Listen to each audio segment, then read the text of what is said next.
Okay, now let's discuss the second part of Module 4. The first part was about pricing decision, and now we are going to discuss the placement or distribution.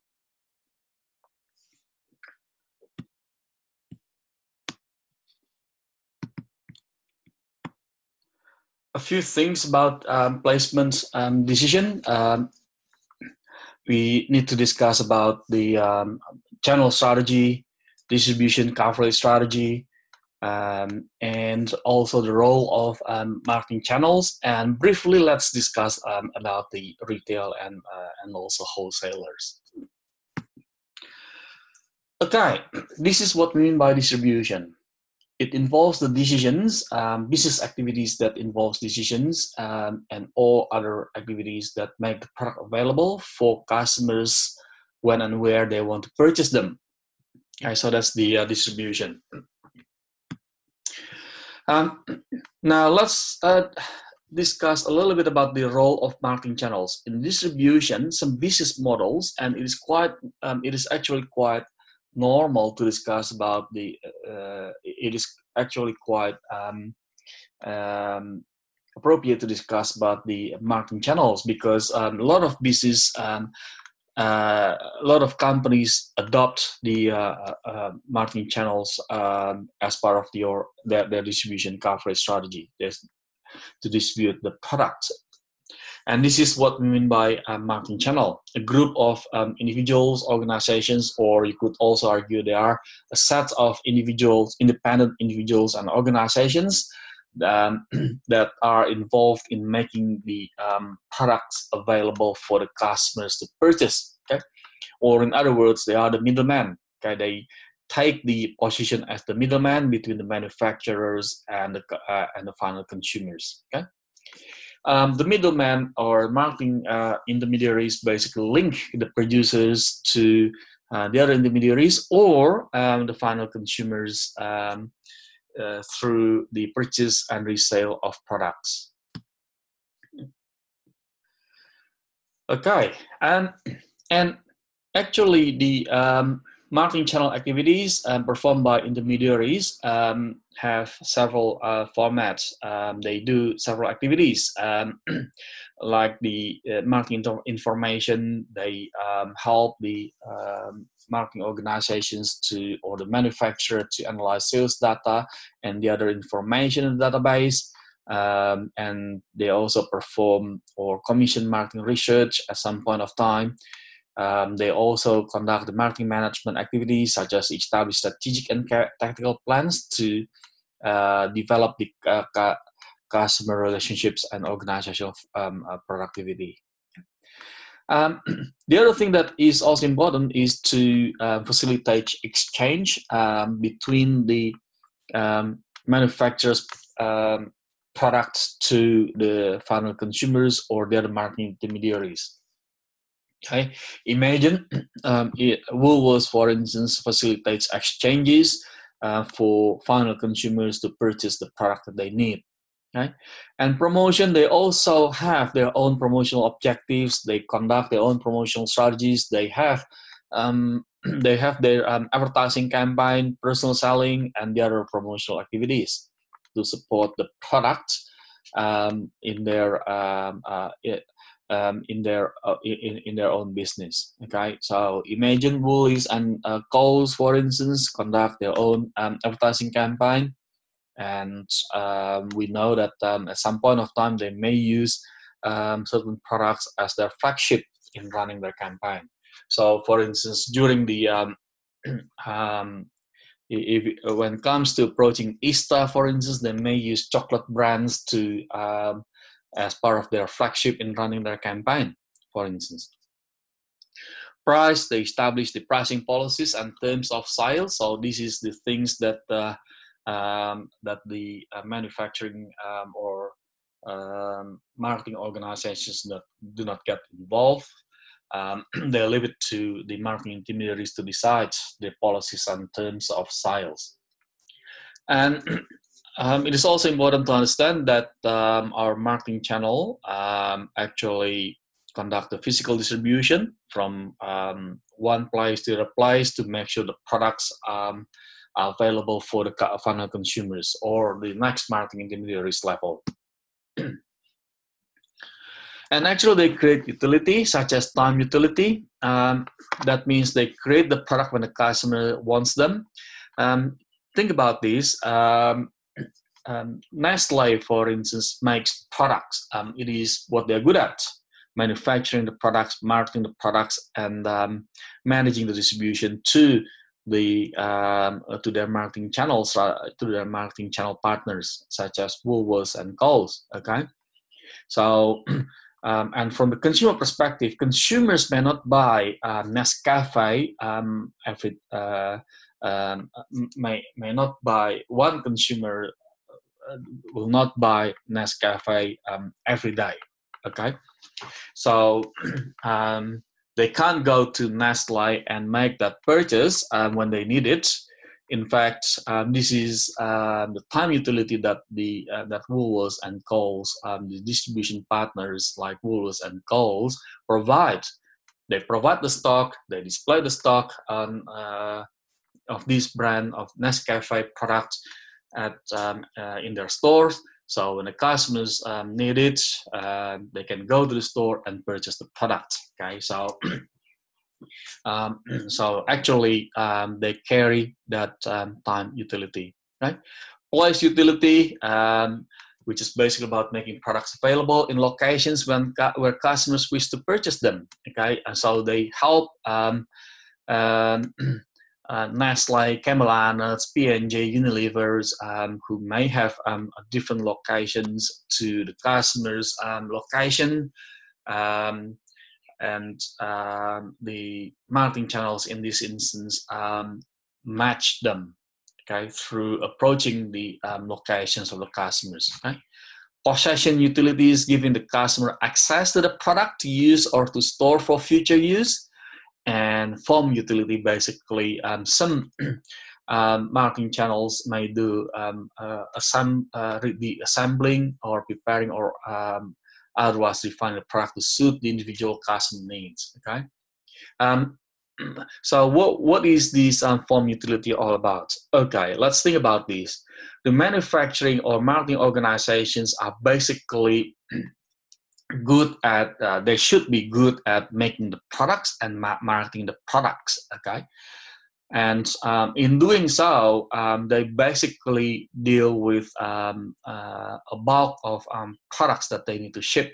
Okay, they are not good at managing individual sale, for instance. Okay, so this is the role of the marketing channel to reassemble them.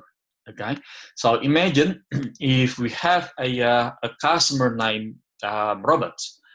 Robert wants to buy a packet of Tim Tam.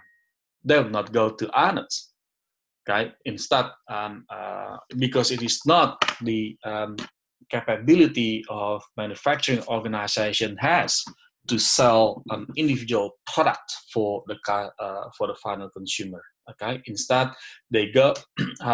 Woolworths and Coles place the order, and then boxes of the products will come to their warehouses, and the marketing channels in this instance, like Woolworths and Coles, will reassemble them, will prepare them.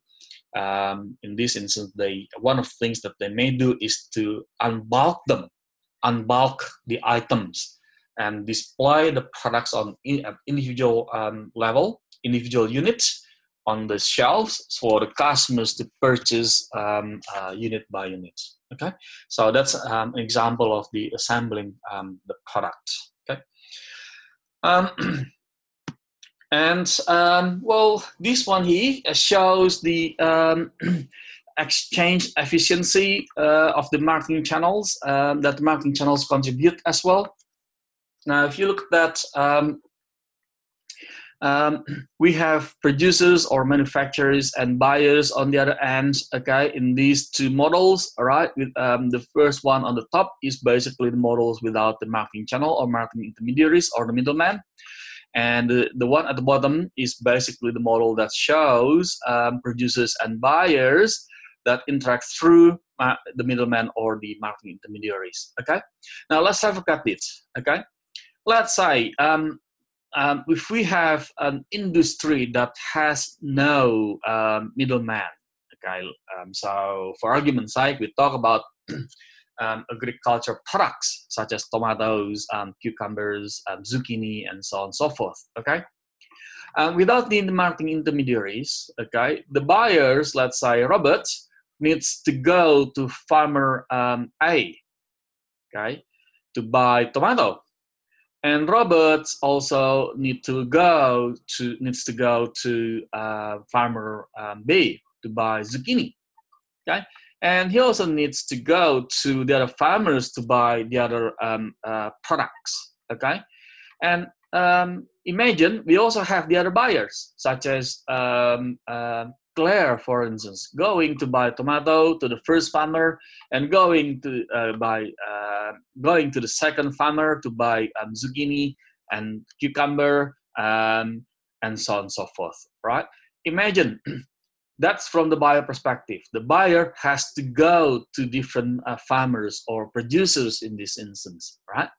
And from the producer's perspective or the farmer's perspective, they also need to manage a number of buyers. Here we only have 4 as an example. What about if you have hundreds of customers? What about if you have more than that? Okay, so you would imagine that the transaction that we need to manage would be quite a lot. The exchange process that the producers and buyers need to manage would be enormous. Okay, now let's contrast that with a business model where we have the marketing intermediaries. Okay, so the producers will ship the products to their middleman. All producers will do that, right? So yeah, you can argue that these producers may be competing, therefore they're kind of in bed with the enemies when they are dealing with the same middleman. Okay, and then this guy, the middleman, will also help buyers in running the exchange process. With that, we actually cut the number of exchange process in this model. Okay, so there is so that's one of the major roles that marketing channel perform in the exchange process to ensure the exchange process goes efficiently. Okay, in saying that though, it is also important for me to highlight to you that we also have what we call as the marketing channel or the marketing intermediaries. So what it means is basically there is a tendency in some industries where the producers try to cut the marketing intermediaries, so they allow the buyers to get in touch with them directly. Okay, if you look at normally it is in the service industry. If you look at airline industry, for instance, they have their own website. They allow the customers to purchase the ticket directly through their website, and they manage the transaction. Okay, right. Now let's move on to the next one. Okay, the other thing that we also need to look at is the distribution strategies. And what is distribution strategy? Well, distribution strategy is actually related to the decisions on how many marketing intermediaries like retailers, wholesalers that we need to cover. Okay, so it is about how many. It is about the number of wholesalers and retailers that we need to cover. That's what we mean by distribution strategy. Okay, there are 3 distribution strategies in here: intensive, selective, and exclusive. Okay, so on one side we have the intensive distribution strategies. This intensive distribution strategy is adopted by companies who will make their products available at as many wholesalers and retailers as possible. Okay, in fact, some of them may adopt non-traditional types of stores, like vending machine, for instance. If you look at soft drink categories or snack categories, they make their products available at the vending machine, which is a different type of stores. Okay. Now I'm going to skip the selective. On the other hand, we have exclusive distribution strategy. If intensive distribution strategy is adopted by companies that make sure their products are available at as many stores as possible, exclusives actually adopts only one distribution partner to be given the exclusive right to distribute their products. Okay, so it is the opposite. Okay.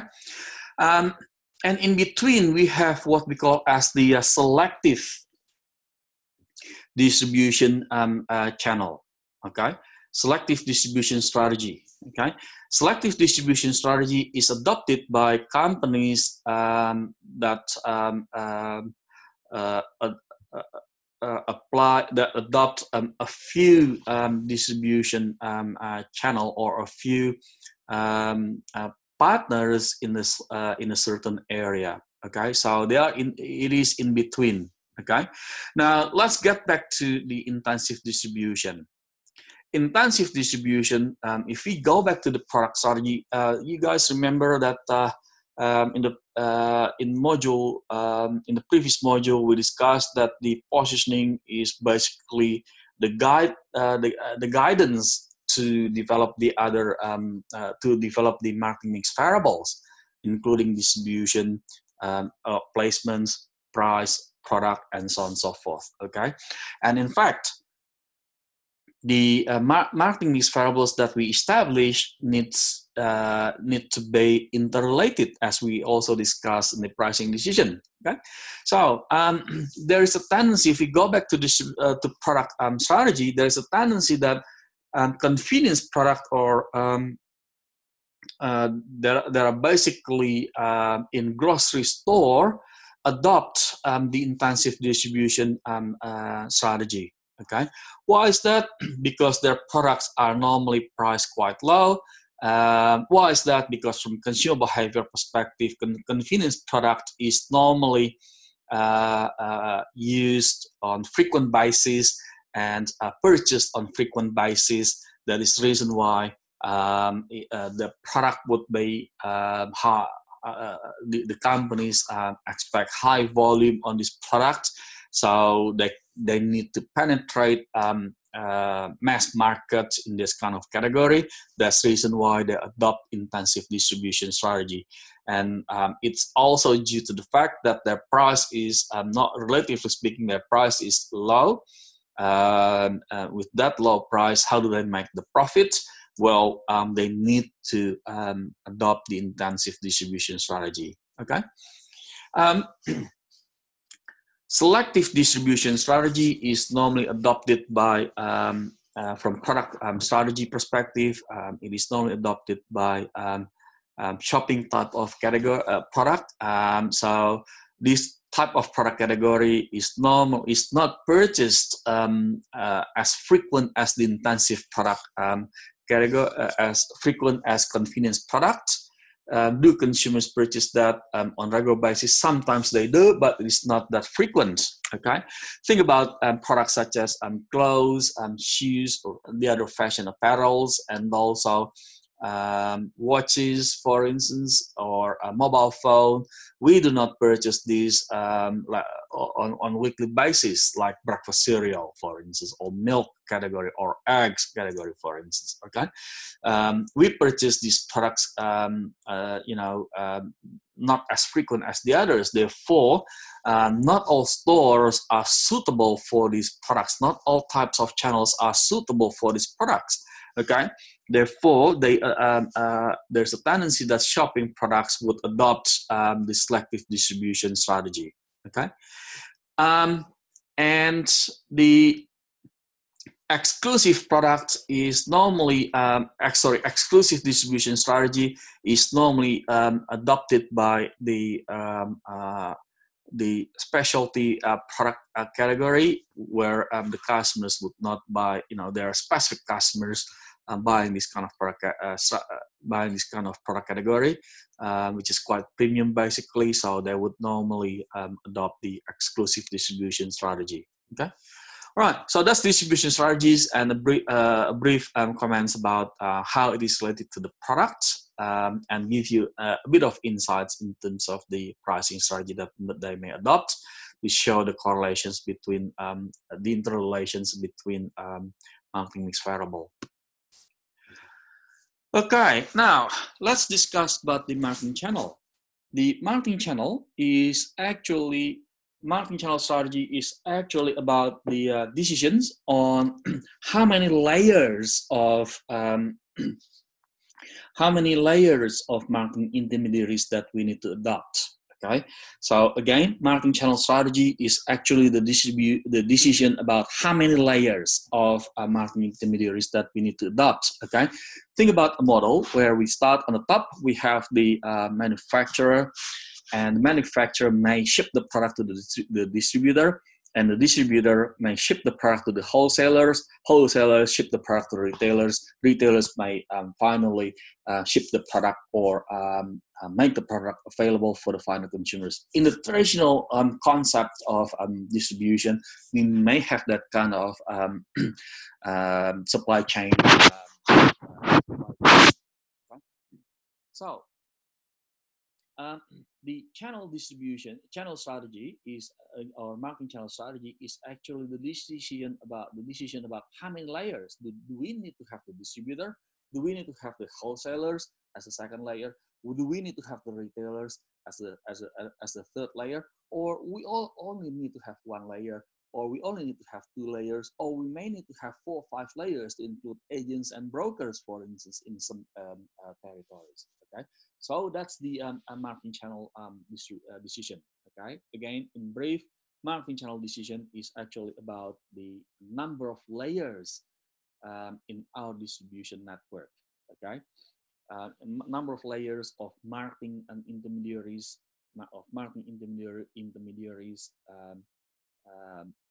in our distribution network. Okay, so we have a few types. The first type is direct channel. All right, direct channel is actually adopted by companies that manage their no marketing intermediaries. So they do not adopt any marketing intermediaries. So if we go back to the previous model, we have the manufacturer, distributor, wholesaler, retailer, and final consumer. They actually discount the role of the distributor, the role of the wholesaler, and also retailer. They deal directly to the final consumer. Okay, so they have no marketing intermediaries. Okay, some businesses adopt that. Kogan, for instance, adopt that principles with their direct marketing channel. Actually, through e-commerce strategy that they adopt, through online marketing that they adopt, they are engaged with the consumer, with the final consumers directly. Okay. Indirect channel is basically indirect marketing channel is basically adopted by companies that adopt that assign marketing intermediaries to in their distribution model. Okay, they may assign a distributor, they may assign wholesaler, retailer, or they may only assign retailer. Okay. As a result, okay, but they have at least one layer, like a retailer, in their channel network or distribution network. Okay, the next type is the multiple this marketing channel. Okay, which is basically adopted by companies who adopt both direct without a channel and indirect. Okay, to reach different target market. Okay. To reach different target markets. Okay, some companies may adopt it. They engage directly with the final consumers, and they also engage with the retailers to help them in their distribution network, get in contact with the final consumers. Okay. But they are intended to reach a different target market. Okay, so they may have their online store, and the retailers are engaged with a different type of customers. Okay.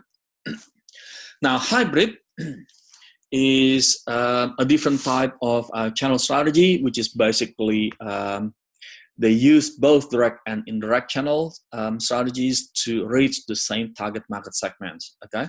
Now, you can also argue that how can we differentiate these target markets, given that they are aiming at buying the same products? Okay.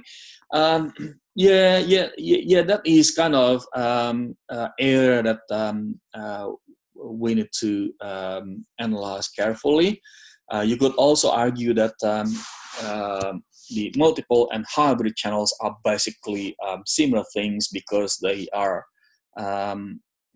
actually adopted by companies who sign direct and indirect channel strategies, right? Either with a different target market or with with the same target market. Okay, and you could also argue that those who buy online may be a different type of customers rather than those who come to the store physically. They're engaged with the shop assistants. Okay. You could also argue that. Okay, so think about Apple, for instance, who are engaged with the customers directly through their online store and also their own store in their own Apple store, for instance. Okay, and customers can also buy products through their retailers like JB Hi-Fi, Harvey Norman, or telecommunication providers such as Telstra, Vodafone, Optus, for instance, to buy their own products such as mobile devices or tablet computer. Okay, so you could also argue that these guys are basically having a different lifestyle. Those who come to the store, those who conduct transaction online, they may have different lifestyles. So you may also argue that they are from different target market, basically. Okay, all right. So that's basically types of marketing channel. Okay. Earlier, we discussed about the function of marketing channel. One of them is the physical distribution. Again, in terms of physical distribution, the marketing channel conducts this, but internally the the manufacturers also perform this physical distribution. They process the order. They also conduct the inventory management, warehousing, transportation. Okay. Now, order processing, I suppose it is quite straightforward. The order processing in today's business landscape, they may adopt the EDI in electronic data exchange model with the customers. So think about large manufacturers. They may adopt the EDI system with the customers like Woolies and Coles. They may also adopt the JIT, just-in-time network system, for instance, to help them process the order and to help them getting the information about the stock position on each store. They can ship the products in the right amount and right time, right location, and so on and so forth. Okay. Next one is the inventory management, which is quite critical for a lot of businesses, because failure to manage the inventory may result in the in write-off. That means a liability for the company. So companies need to manage their inventory properly. Otherwise, they may have write-off and loss of products basically have expiry dates, and we don't want that to happen. So they may adopt a number of technologies to help them getting the managing the inventory properly. Okay, and the critical point again in terms of inventory management is the information, collecting the information accurately so they can make decision correctly. Now, what is involved in the inventory management? If we think about fast-moving consumer goods, for instance, and that requires physical distribution, the inventory management includes the all types of materials, including raw materials, packaging materials, and also finished goods, okay, as the outcome of their production system. Okay? And warehousing, which is basically about the decisions on locations. Remember, physical distribution also means reaching the customers, okay? The warehousing in here includes the decisions about where would they place their central warehouse? Do they need to have a depot and at the other states? Especially if you think about Australia, a large country, okay, and we need to think about customers on the other in the other areas. Okay, so if you're based in the eastern coast, such as Victoria or New South Wales, you also need to think about customers on the other parts of the country, such as in Queensland, South Australia, and also Western Australia. Okay, and that leads us to a decision where we need to locate our warehouse or distribution centers. Okay. Transportation is another decision in physical distribution that we need to also consider. In terms of transportation, one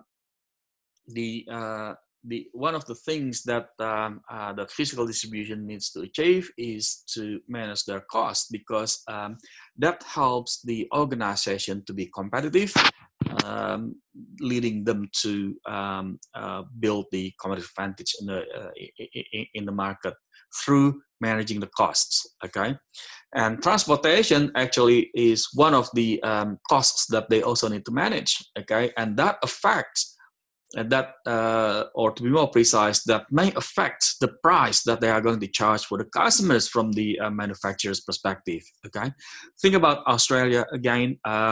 Let's say if we have if we locate our distribution center in the Eastern Australia, such as Victoria or New South Wales, shipping the product from Eastern Coast to Western Australia means cost to the business. Okay, now the company needs to make a decision whether they adopt. If we relate this back to the pricing decision that we just discussed in the previous part, they are going to charge a single price for everybody. That means some customers may, in quote unquote, may subsidize the cost of shipping or transporting the product to the other customers that are far distance, far away from the distribution center. Okay, or they may have a different pricing model affected by the transportation system, such as the zoning model, for instance, zone 1, zone 2, zone 3, as the guideline for the company to charge prices. Or they may charge FOB, so they ship the product for free until on board. And after that, the customers or the marketing intermediaries would pay for the costs, and the marketing intermediaries will basically charge the price for the customers accordingly. Okay, so there's some issues in terms of physical distribution from marketing perspective. Okay? Right, that's one that I'm going to skip. We just discussed that briefly: inventory management, okay, warehousing, and transportation. Okay, several just in here in terms of transportation modes. There are a few ways to transport the products: rail, truck, waterway, plane, pipeline, or we actually have combinations of transportations, rail and truck, for instance, or water and truck. And a number of combinations may happen as well. Right, now we come to retailing and wholesaling. Just briefly about retailing, because on the other end, we also need to consider how the product is managed at our with our partners, retailers and wholesalers. Okay, now. Retailers are basically organizations that purchase products for the purpose of reselling them, okay, to ultimate consumers. They may adjust the product, they may not adjust the product, okay? Adjusting the product in here may be around the reassembling the product, they unbulk the product for consumers, for final consumers to purchase the product on individual unit basis, okay? We have a couple of types of retailers, general merchandise retailers and specialty retailers. Again, this is basically depending on how we, on the perspective that we adopt to classify the retailers. This is based on the products that they carry, based on the type of products that they offer for the consumers, based on the ownership and so on and so forth. When you learn retail marketing specifically, you'll be able to learn types of retailers from different perspectives as well. Okay. This is briefly about the type of retailers from general merchandise perspective. We have department store, discount store, convenience store, okay, and so on and so forth, until the warehouse showroom. And we have the specialty retailers, such as the traditional specialty stores, category killers such as Walmart or off-price retailers. Okay. And the other thing that I would like to highlight in terms of retailers is the strategic issues. Briefly, retailers also adopt the same process in terms of developing their marketing strategy. Okay, they need to understand who their customers are, and they also need to understand the positioning or value proposition and positioning that we discussed in module 3, and from there they will develop they'll establish their marketing mix variables. Now, the difference between retailers and the other types of business in terms of establishing marketing mix variables is location. Okay, for retailers, location plays a critical role. Okay, therefore, managing retailers will normally ask the question: okay, this is our target market, and this is our positioning or promise that a set of promise that we plan to convey for the customers. Now, what location that we need to adopt? Okay, so that is the first decision that they need to make. Okay, in other words, location in the retail industry may be the game changer. They may have a Medicare or average product mix, but if their location is perfect, customers will still come. Okay, so that's basically the strategic issue, the main points in strategic issues in retailing. Okay, so again. In terms of types of location, we have freestanding structures, business district, or planned shopping centers. And you can also argue that there are some shopping village in the smaller areas or at suburb level, not at the city level. We also have shopping village, and if you are managing a retail business, then you need to decide where your store would normally be, what location is normally more appropriate for your kind of business. Okay.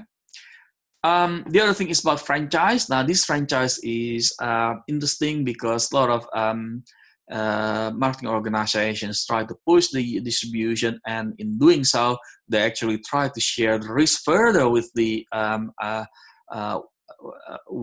marketing intermediaries. In this instance, they may adopt the franchise model, where they create the arrangement to grant the franchisee to the right to sell their products or adopt their models,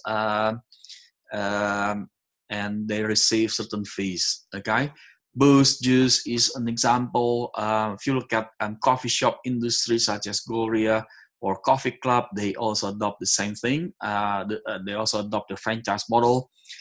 McDonald's, another example in terms of adopting a franchise model. Okay. Now, from the franchisee perspective, okay, the guys who pay for the franchise rights to run the business.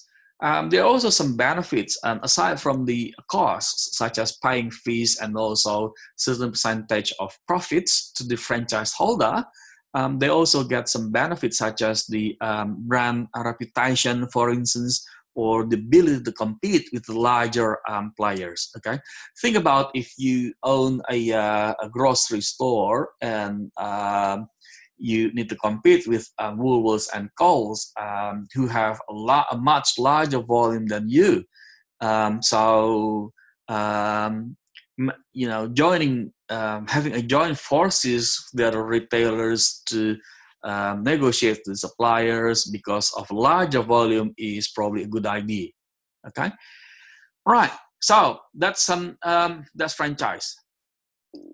And now we have discussed the retailers, retailing retailing. Now let's discuss the wholesaling briefly, which is basically what they are running business that offers products that are bought for resale, for making other products, or for general business operations. Okay, so here they're involved in many supply chain activities such as warehousing, including shipping, product handling, inventory control, information system, and so on and so forth. Okay.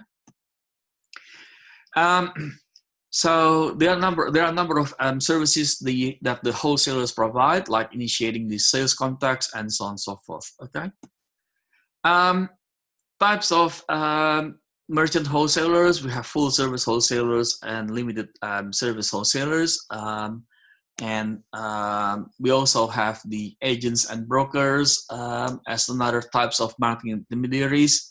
Okay, and they are slightly different. Basically, the agents as a marketing intermediary, they represent the either buyers or sellers on a permanent basis, whilst brokers basically bring buyers and sellers together temporarily. Okay, right. So that's basically the main points about this topic, placements. So we cover the distributions, coverage. We cover these marketing channels and also retailing and wholesaling. Okay. Okay. Now,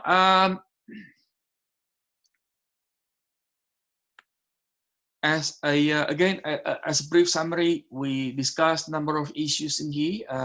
Please make sure that you are comfortable with the concept of channel strategy. Okay, again, channel strategy is actually the decision about how many layers of marketing intermediaries. Okay, do we include no marketing intermediaries at all, or we adopt one layer such as the retailer only, or we adopt 2 layers that include the wholesalers as well. Okay, so that's marketing channel decision. That's marketing channel strategy. Okay, the second one is distribution coverage strategy. Okay, which is basically about the decision on the numbers of wholesalers and retailers that or channel partners that we want to adopt in our distribution network. Okay, so they are the 2 main things that I'd like you to take away from this topic. Okay, and all right, so I'll see you in the next topic.